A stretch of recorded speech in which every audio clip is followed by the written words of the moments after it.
Yes, next देखते हैं।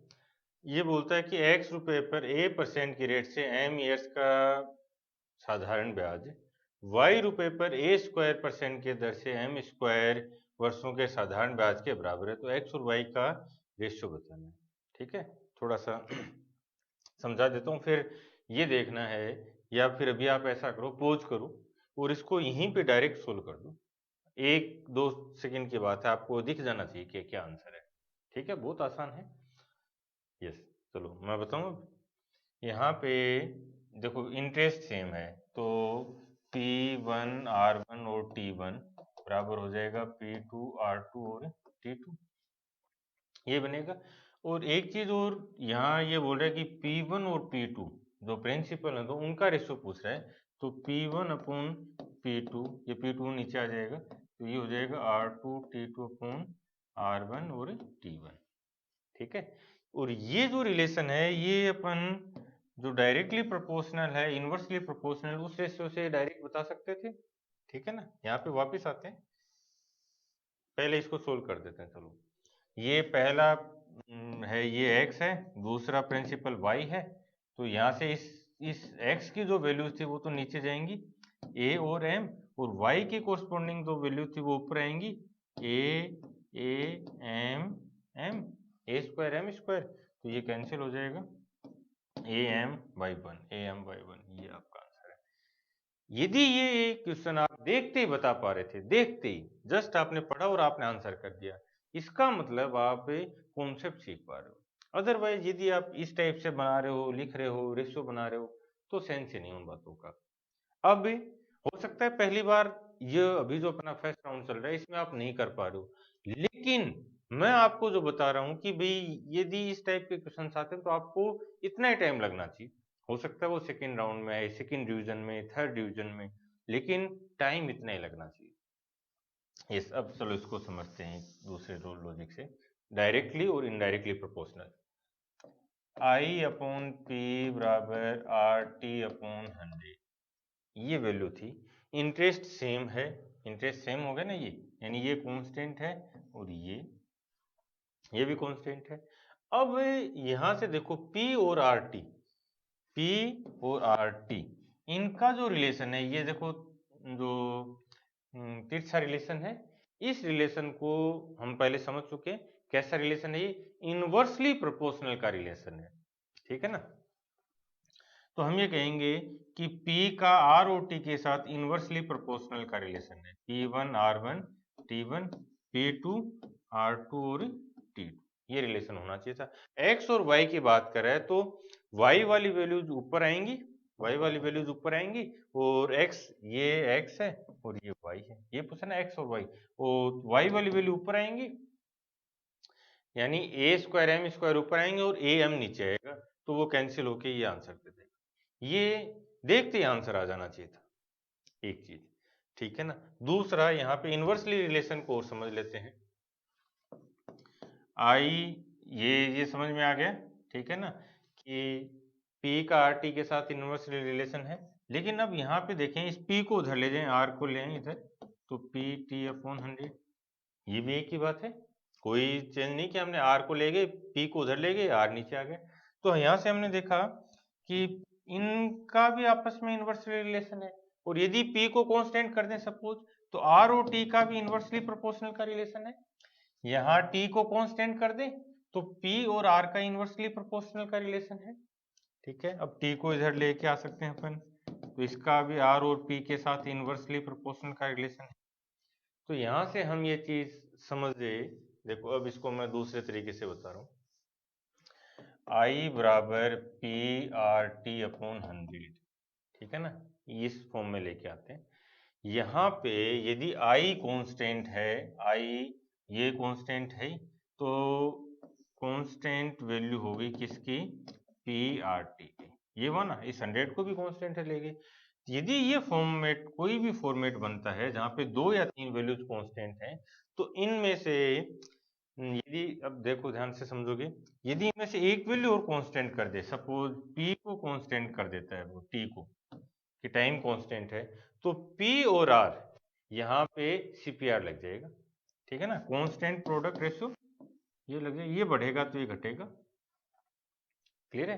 तो इन तीनों में कोई भी दो वैल्यूज ले लो आप, ठीक है, उन दोनों वैल्यूज का जो आपस का रिलेशन है वो इनवर्सली प्रोपोर्शनल है। क्लियर है? या फिर एक वैल्यू, जैसे अभी हमने देखा था, P ले लिया और RT को 1 यूनिट ले लिया, ये 2 यूनिट ले ली, तो इन दोनों का जो आपस का रिलेशन है, यदि ये बढ़ेगा तो ये घटेगा, तो ये भी इनवर्सली प्रोपोर्शनल है। तीनों में से कोई भी दो वैल्यू ले लो, उनका यदि तीसरी वैल्यू कांस्टेंट है तो उनका जो रिलेशन है वो इनवर्सली प्रोपोर्शनल है। यदि कोई दो यूनिट बना ले तो भी वो रिलेशन इनवर्सली प्रोपोर्शनल है। ये समझ में आ गया पॉइंट? चलो अब यहाँ पे इस चीज को समझते हैं कि ऐसा इनवर्सली प्रोपोर्शनल का रिलेशन क्यों है। मान लो हमें जो इंटरेस्ट है वो 100 रुपये इंटरेस्ट लेना है, ठीक है। अब यदि हम वो 100 रुपये का ही ब्याज प्राप्त करना चाहते हैं तो हम यहाँ पे क्या क्या कर सकते हैं। सपोज हमने प्रिंसिपल बढ़ा दिया, हमने प्रिंसिपल को बढ़ा दिया, तो और 100 रुपये का ही ब्याज हमें रिक्वायर्ड है, तो हमें आर को घटाना पड़ेगा। समझ गए? या आर को नहीं घटाएं तो टी को घटाना पड़ेगा। समझ गए? या इन दोनों को ही चेंज करना है तो इन दोनों का जो प्रोडक्ट होगा वो 1 यूनिट बन जाएगा और उस यूनिट को घटाना पड़ेगा। या P को हमने बढ़ा दिया और R को भी बढ़ा दिया तो फिर हमें T को घटाना पड़ेगा, तो ये दोनों 1 यूनिट बन जाएंगी, T 1 यूनिट बन जाएगा, इसको घटाना पड़ेगा, तभी तो हमें जो इंटरेस्ट है वो सेम रहेगा। क्लियर हुआ पॉइंट? तो हमेशा ये इस टाइप के जो रिलेशंस होते हैं डायरेक्टली इनवर्सली प्रोपोर्शनल, इनसे देखो डायरेक्ट क्वेश्चन नहीं था, ठीक है, बहुत आसान भी था, कर सकते थे, लेकिन यदि आपने इस क्वेश्चन पे 10-12 सेकंड 15 सेकंड खराब कर दिए हैं तो वो वर्थलेस है। और दूसरा, ये पहला तो डायरेक्ट आपको टेंजिबल बेनिफिट है जो दिख रहा है, दूसरा जो इनटेंजिबल है वो बेनिफिट ये है कि आप कॉन्सेप्ट के लेवल पे बहुत आगे निकल गए हो। जब अलग अलग तरह से क्वेश्चन बनेंगे तब आप इन चीजों को बहुत ही डिफरेंट वे में अप्लाई करना सीख जाओगे। क्वेश्चंस करेंगे, मैं करवाऊंगा। ये पॉइंट समझ में आ रहा है कि जब हम कोई भी टॉपिक करें तो वो कॉन्सेप्ट के लेवल पे बहुत आगे निकल जाए हमारे कॉम्पिटिटर से, बस ये ध्यान रखना है।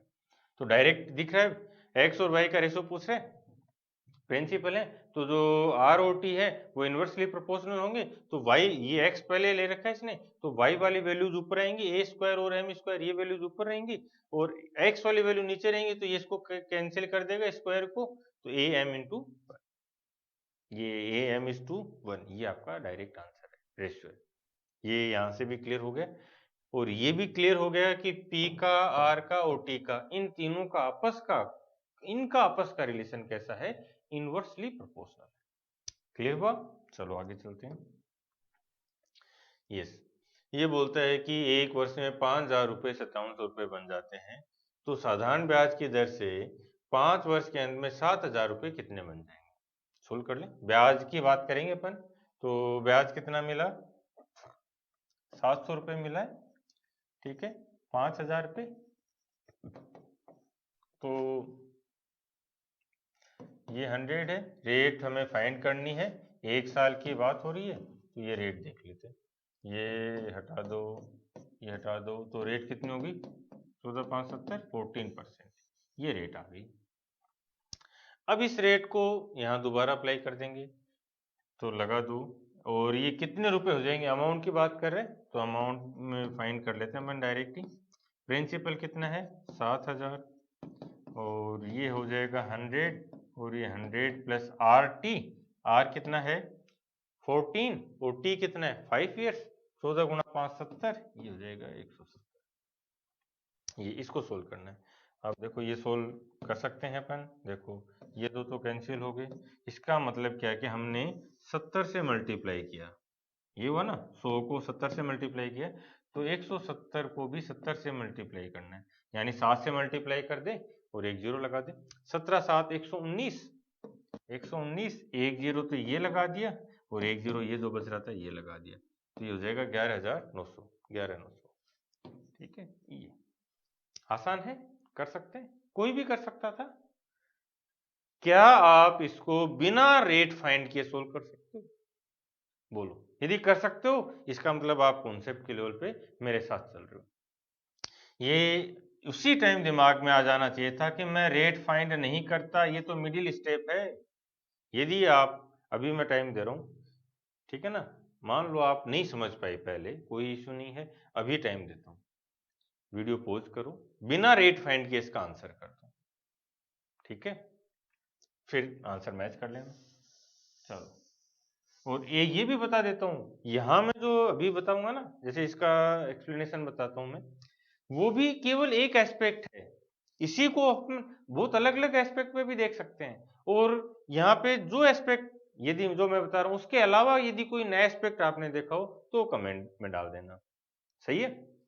आओ देखो, हम समझना कि कैसे डायरेक्टली और इनडायरेक्टली इनवर्सली प्रोपोर्शनल वैल्यूज हमारे काम की हैं।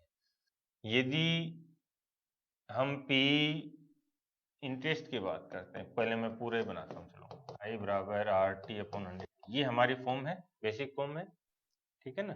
वहां हम जो रेट है, क्या इस केस में रेट समान है दोनों बार, समान दर, बिल्कुल रेट सेम है, तो हम इस रेट को तो हटा देते हैं, चलो रेट हटा दी, ठीक है ना।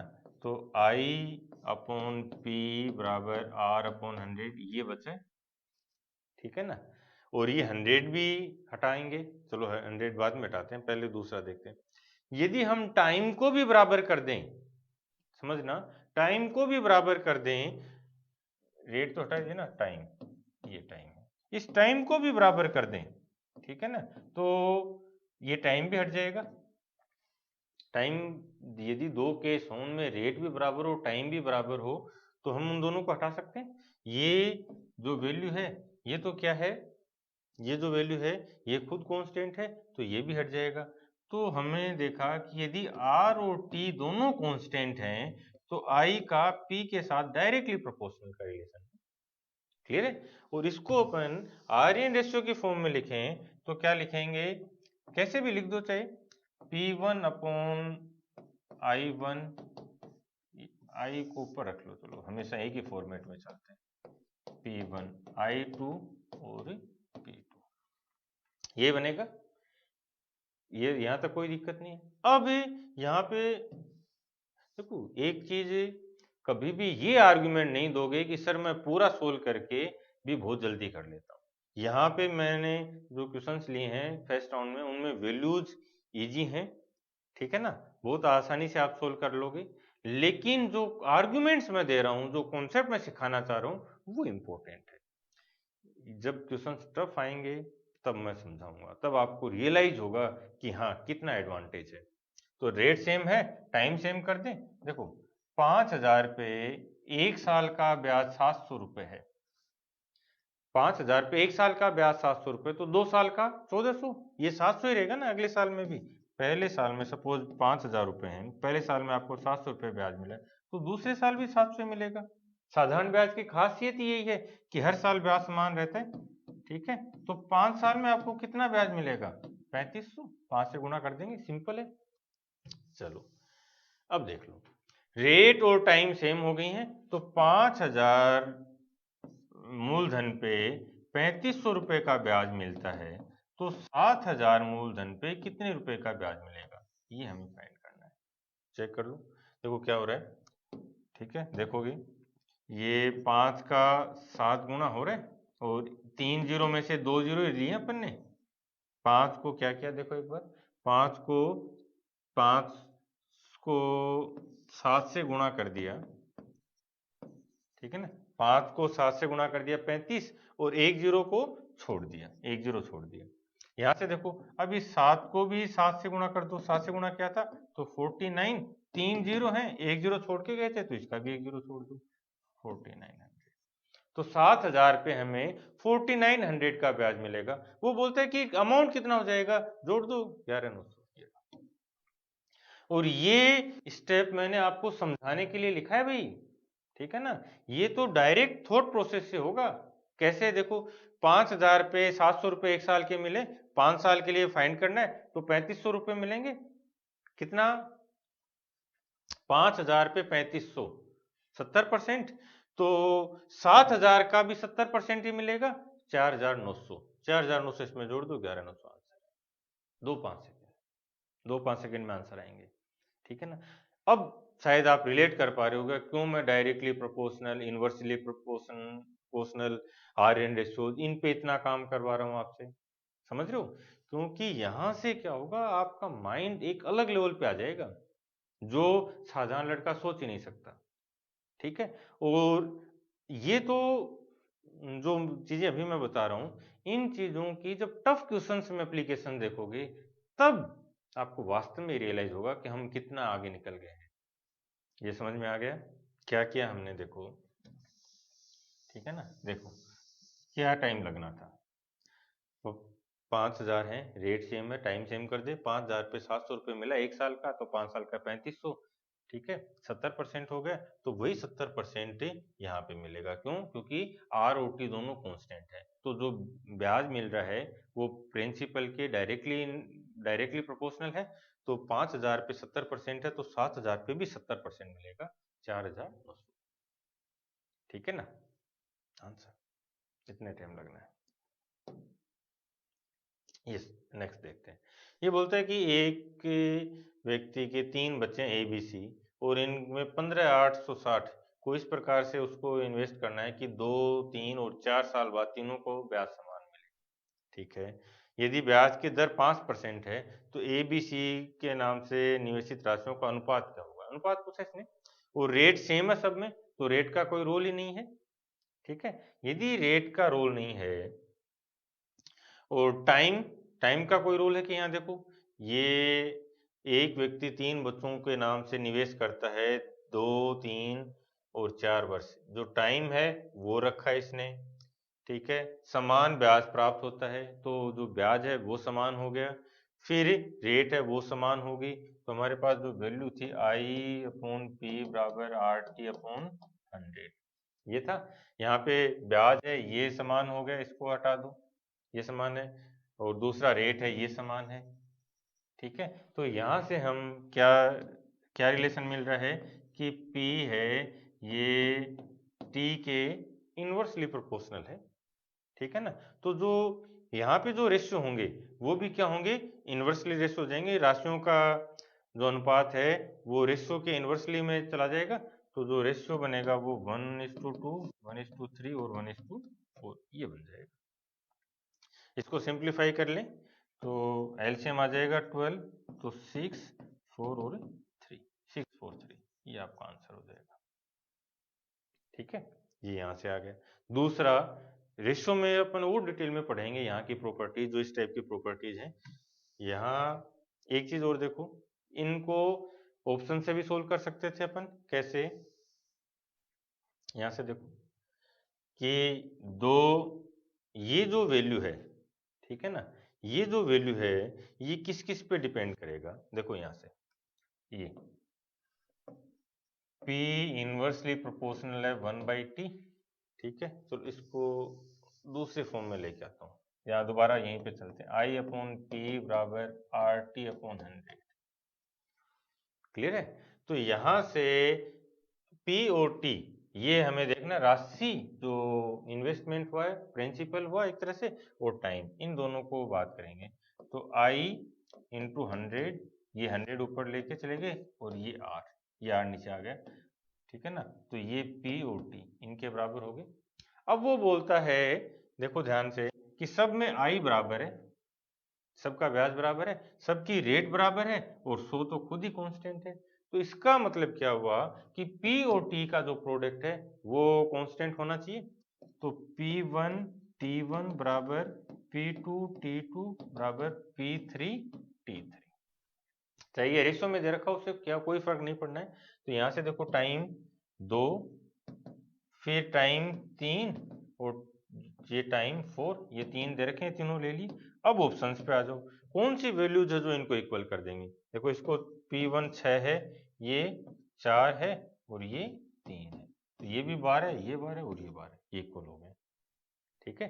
तो हम इसको ऑप्शन से भी देख सकते हैं, इवन ऑप्शन से ही देखना है, ठीक है। और एक ये कर सकते थे, यदि ये इसको अनुपात में डिवाइड कराएगा, इसको अनुपात में डिवाइड करता है, तो इनका इन्वर्सन रेशो आ जाएगा। ये जो 2017 मेंस था उसमें थे कुछ क्वेश्चंस ऐसे, वो मैं करवाऊंगा। रेशो उनका फॉर्मेट रेशो वाला था, ठीक है।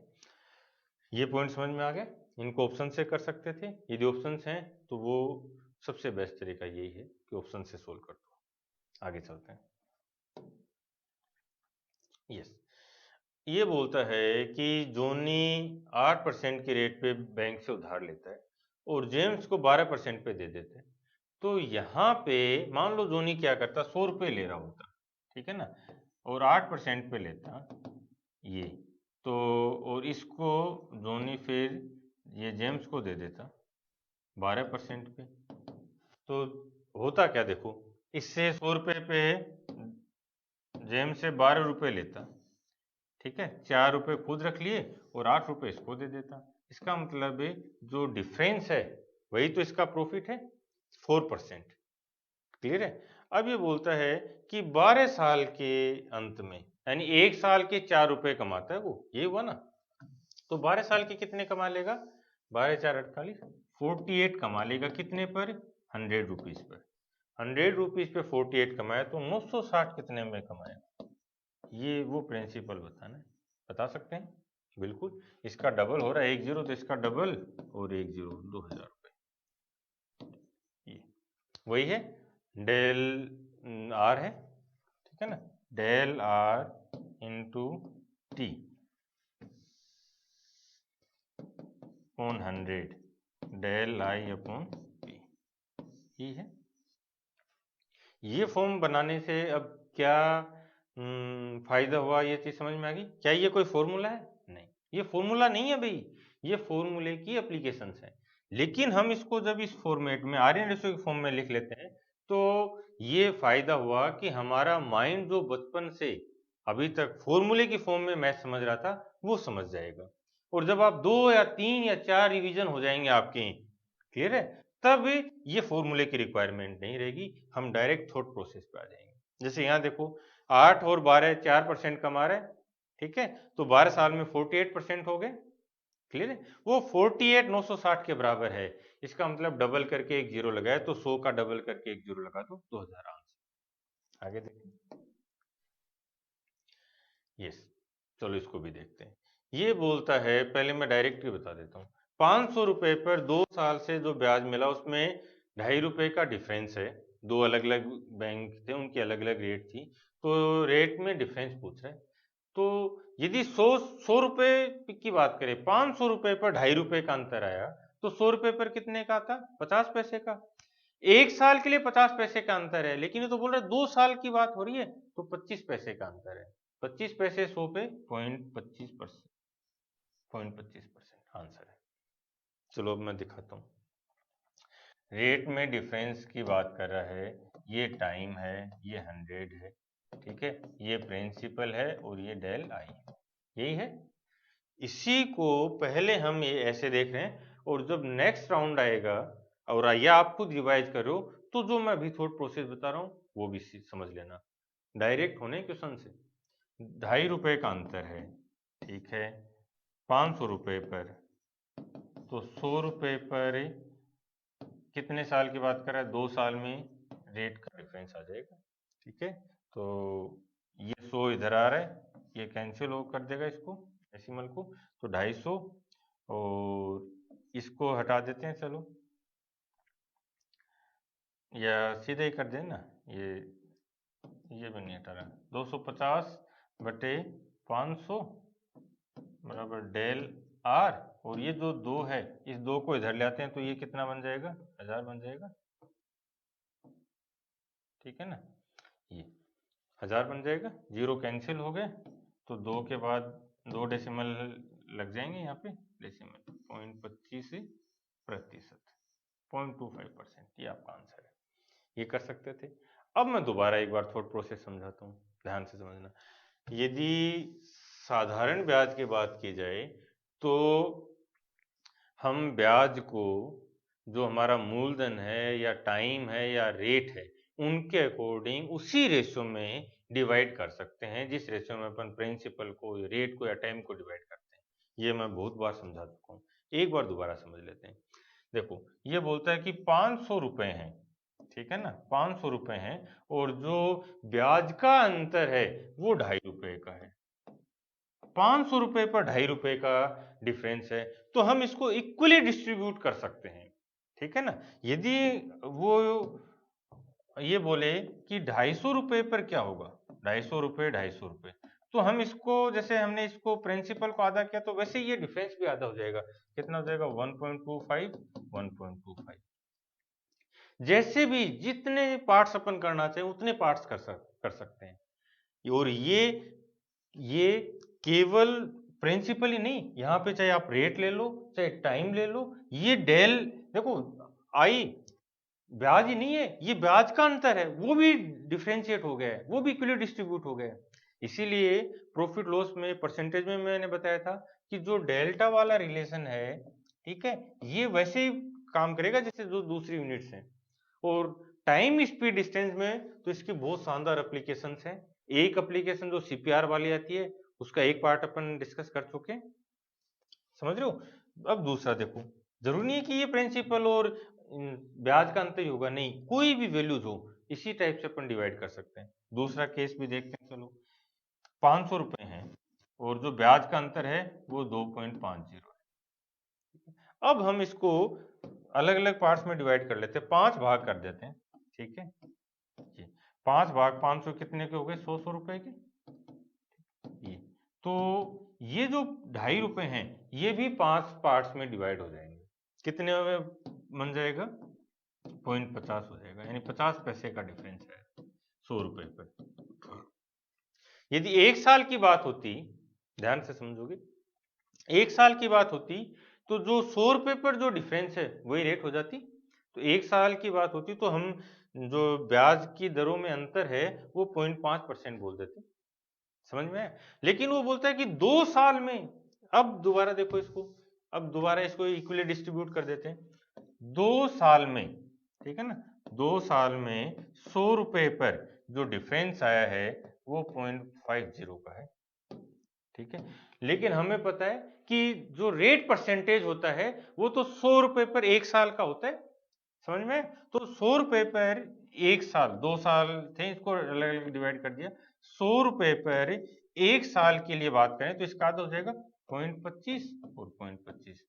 अब ये भी समझ में आ गया, ये डेफिनेशन से ही क्लियर है कि 100 रुपए पर 1 साल का जो ब्याज मिलता है या जो ब्याज का डिफरेंस है वो तो रेट परसेंट होता है, ठीक है ना। तो ये 0.25 डिफरेंस आ जाएगा, समझ में आया। अब मैं दोबारा एक बार थोड़ा प्रोसेस से समझा रहा हूं कि मैं सबसे पहले जब बोल के गया तो उसका क्या मतलब था। 500 रुपए पर 2.5 रुपए का अंतर है तो 100 रुपए पर 50 पैसे का अंतर है, लेकिन 2 साल में 50 पैसे का अंतर है तो 1 साल में कितना अंतर आएगा, 25 पैसे का। ये आंसर अब समझ में आ गया, ठीक, आगे चलते हैं। यस, अगेन करो इसको, देखो, और 2 सेकंड में होना चाहिए। साधारण ब्याज की दर पे कोई राशि 2 साल में 880 और 3 साल में 920 रुपए हो जाती है, तो वो अमाउंट क्या है, ठीक है। चलो देखते हैं इसको। ये क्या हो रहा है कि हमारे पास कोई मूलधन था, ठीक है ना, वो मूलधन 2 साल में हुआ 880 रुपए, और फिर 1 साल और हो गया आगे, यानी ये पूरा का पूरा ये वैल्यू कितनी होगी, 3 ईयर्स, 3 साल में हो गया वो 920 रुपए। ये बन रहा है, यहाँ कोई दिक्कत नहीं है। ये लीनियर फॉर्म में मैं आपको रिप्रेजेंट कर रहा हूँ, ठीक है, समझना है इसको। तो ये बोलता है कि ये जो 1 साल में ये जो पैसा बढ़ा ये किस वजह से बढ़ा, जो 1 साल का पैसा बढ़ा ये किस वजह से इम्प्रूवमेंट हुआ, ब्याज ही तो बढ़ा ना, ब्याज मिल गए हमें, और हर साल का ब्याज समान होता है, तो 1 साल में जो पैसा बढ़ा वो तो 1 साल का ब्याज है, तो ब्याज कितना हो गया, 40 रुपए। तो 2 साल में जो 880 रुपए बने और फिर तीसरे साल में 920 बने, इसका मतलब जो 40 रुपए बढ़े वो तो हर साल का ब्याज ही तो बढ़ रहा है। साधारण ब्याज में, सिंपल इंटरेस्ट में हर साल की जो ग्रोथ होती जाएगी वो किसकी वजह से होगी, केवल और केवल जो मूलधन था उस पे ब्याज की वजह से आएगा। तो और वो हर साल का ब्याज भी समान होता है।